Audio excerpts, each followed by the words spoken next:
प्यारे बच्चों, 10वीं कक्षा के विज्ञान के चैप्टर प्रकाश का परावर्तन तथा अपवर्तन के तीसरे लेक्चर में आपका स्वागत है। आज का टॉपिक है गोलीय दर्पणों द्वारा प्रतिबिंब बनाना।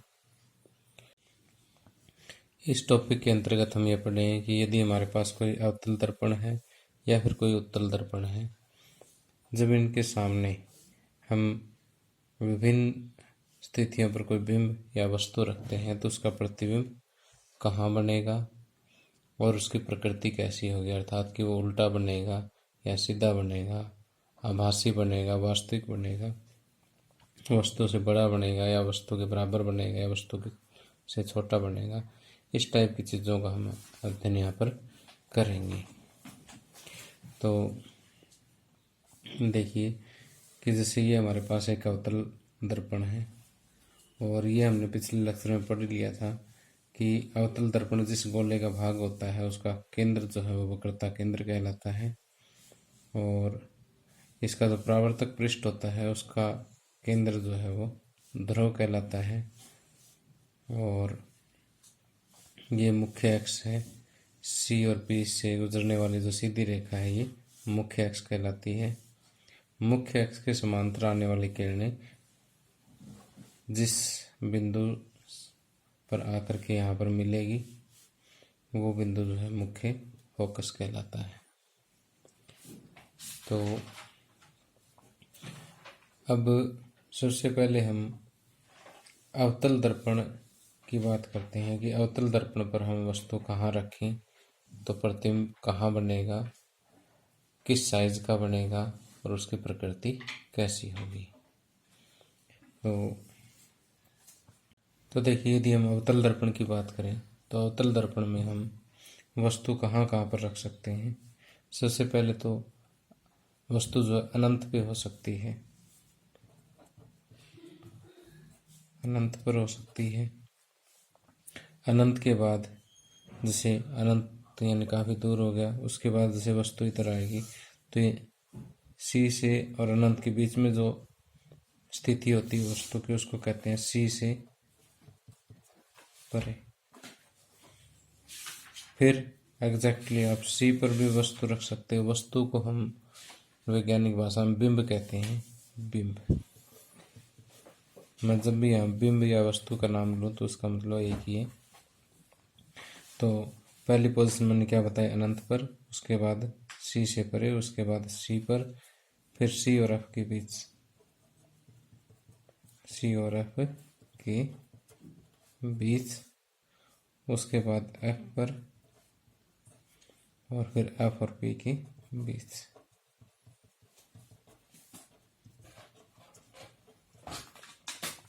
ये तो है बिंब की स्थिति। अब प्रतिबिंब की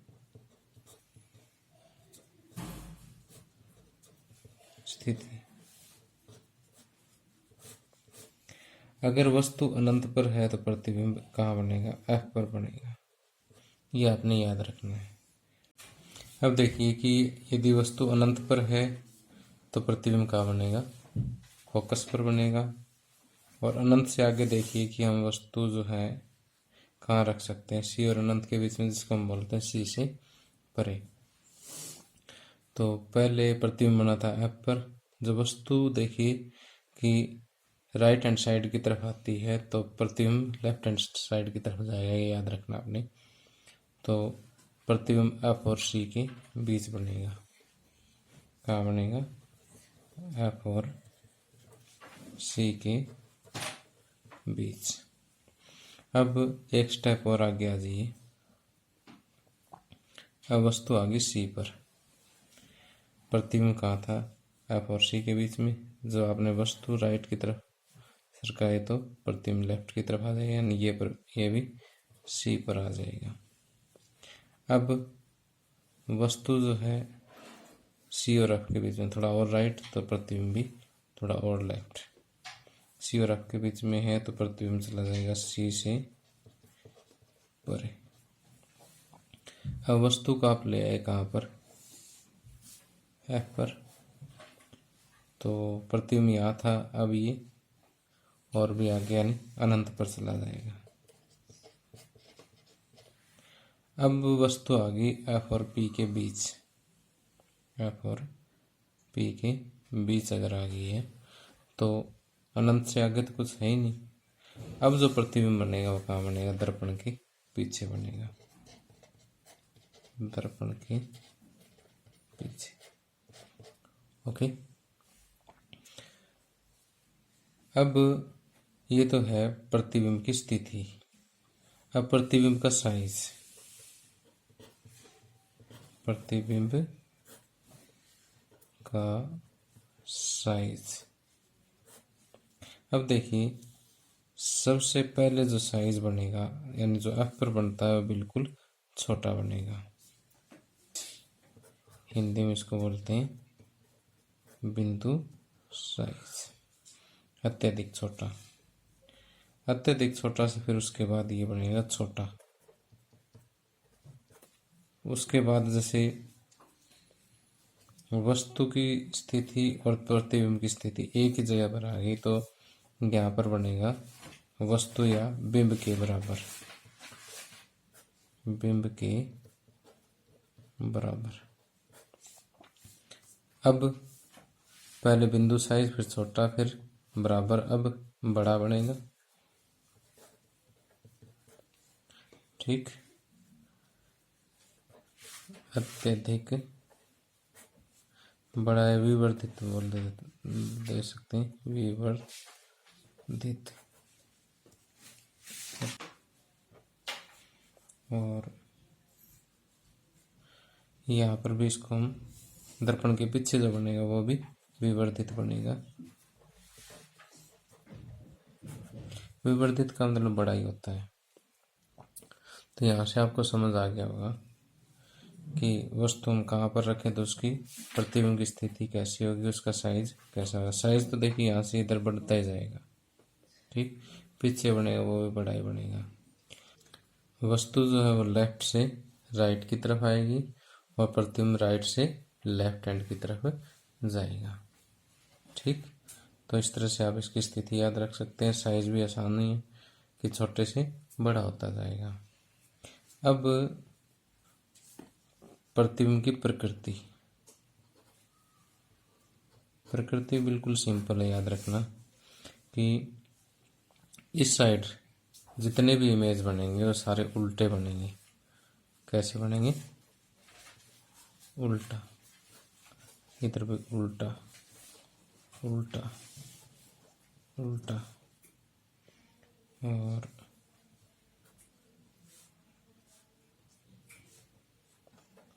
उल्टा। लेकिन जो दर्पण के पीछे जो बनेगा वो बनेगा सीधा।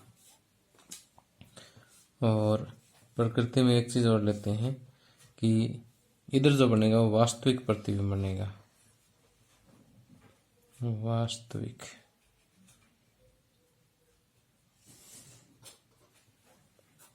ये वास्तविक वास्तविक वास्तविक वास्तविक, लेकिन ये बनेगा आभासी।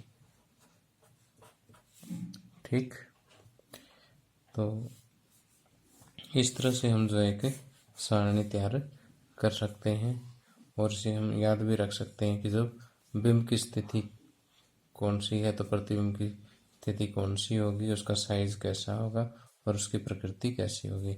कि साइड जितने बनेंगे उल्टे बनेंगे, वास्तविक बनेंगे, पीछे जो बनेगा वो सीधा बनेगा और आभासी बनेगा।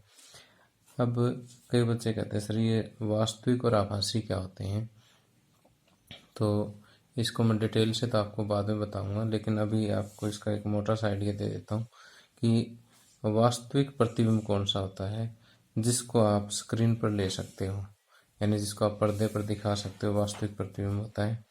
और आभासी प्रतिबिंब होता है जिसको आप सिर्फ देख सकते हो, जैसे हम समतल दर्पण में अपना इमेज देखते हैं तो वो सिर्फ आप देख सकते हो लेकिन उसको पर्दे पर नहीं ले सकते, वो आभासी प्रतिबिंब होता है।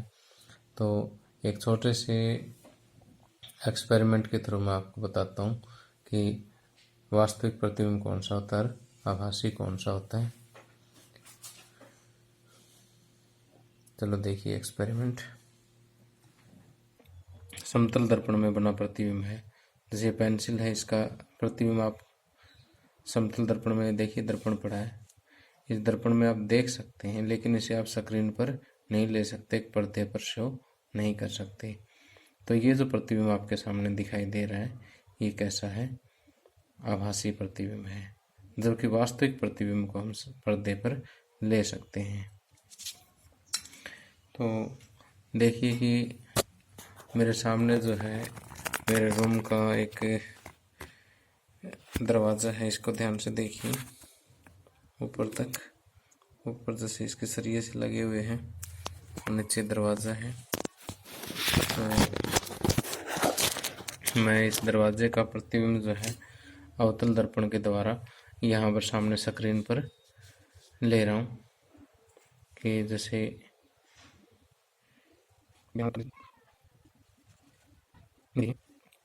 कि ये उल्टा प्रतिबिंब जो है आप देख पा रहे हैं यहाँ पर कि ये दरवाजे के ऊपर वाला जो हिस्सा है वो नीचे दिखाई दे रहा है, नीचे वाला हिस्सा जो है वो ऊपर दिखाई दे रहा है। ठीक है, तो इस तरह से जो प्रतिबिंब हम पर्दे पर ले सकते हैं वो प्रतिबिंब क्या कहलाता है? वास्तविक प्रतिबिंब कहलाता है। तो अगर पीछे लाइट की व्यवस्था थोड़ी सी ज़्यादा अच्छी होती तो ये प्रतिबिंब और अच्छा दिखाई दे सकता था। आप अपने स्कूल की लैब में भी एक्सपेरिमेंट कर सकते हैं। तो इस एक्सपेरिमेंट के थ्रू मैं आपको ये बताना चाहता था कि आभासी प्रतिबिंब क्या होता है और वास्तविक प्रतिबिंब क्या होता है। तो प्यारे बच्चों, अभी हमने डिस्कस किया कि किसी भी अवतल दर्पण द्वारा बिंब की अगर अलग अलग स्थितियाँ हो तो उसके प्रतिबिंब की स्थिति क्या होगी, प्रतिबिंब का साइज क्या होगा, प्रतिबिंब की प्रकृति क्या होगी। तो चाहो तो आप ये टेबल यहाँ वीडियो से नोट कर सकते हो, नहीं तो आपकी बुक में भी ये टेबल जो है वो अवेलेबल होगी। इसको आप ध्यान से पढ़ें और इसको याद करें। इसके ऊपर जो है क्वेश्चन किस तरह से आएंगे वो भी मैं आपको इस लेक्चर में बताऊंगा। तो जितने भी अभ्यास के क्वेश्चन हैं और इस बुक में जो भी इन टेक्स्ट क्वेश्चन जो दिए हुए हैं वो सब हम यहाँ पर डिस्कस करेंगे। बस यहाँ पर मैं आपको बता देता हूँ कि जैसे 1 नंबर में छोटा सा क्वेश्चन ये पूछ सकते हैं कि यदि अवतल दर्पण के सामने अगर बिंब सी और एफ के बीच में हो तो प्रतिबिंब कहाँ बनेगा, उसका साइज पूछा जा सकता है, उसकी प्रकृति पूछी जा सकती है, या ये पूछा जा सकता है कि यदि अवतल दर्पण के सामने कोई बिंब रखा हुआ है और उसका जो प्रतिबिंब की प्रकृति है वो सीधा है तथा आभासी है, तो बिंब जो है वो कहाँ रखा हुआ है। सीधा और आभासी देखिए सिर्फ एक स्थिति में है, तो वो आप इसका जवाब दोगे कि पी और एफ के बीच में रखा हुआ है। ठीक है, अब आइए इस पूरे टेबल को मैं इस एनिमेशन के द्वारा समझाता हूँ कि ये यहाँ पर हमारे पास एक अवतल दर्पण है, ये अवतल दर्पण का मुख्य फोकस है और ये वक्रता केंद्र है और ये इसका ध्रुव है। अब आपने सिर्फ 2 चीज़ों पर ध्यान देना है, एक तो ये वस्तु है और एक ये इसका प्रतिबिंब बना हुआ है। तो अब जैसे जैसे हम इस वस्तु की पोजीशन चेंज करेंगे, आपने इस इमेज के साइज पे ध्यान देना है, इसकी पोजीशन पे ध्यान देना है, इसकी स्थिति पे ध्यान देना है, ये कहाँ जा रही है और इसका साइज भी कैसे चेंज हो रहा है, इन चीज़ों पे आपने ध्यान देना है। और ये उल्टा है कि सीधा, इस चीज़ पे भी आपने ध्यान देना है, ये बदलने के साथ साथ। तो देखिए, हमें सबसे पहले तो अगर ये वस्तु अनंत पर हो तो प्रतिबिंब फोकस पे बनेगा, ये तो आपको याद रखना पड़ेगा क्योंकि अनंत पर ले जाने वाला ये एनिमेशन में फैसिलिटी नहीं है। तो आगे देखिए कि अगर ये सी से परे हो, सी से परे हो तो प्रतिबिंब देखिए कहाँ बना है, एफ और सी के बीच में बना है। ओके, तो देखिए जैसे जैसे सी की तरफ आता जा रहा है इसका साइज भी बढ़ता जा रहा है, लेकिन अभी भी इस बिंब के साइज से प्रतिबिंब का साइज छोटा है।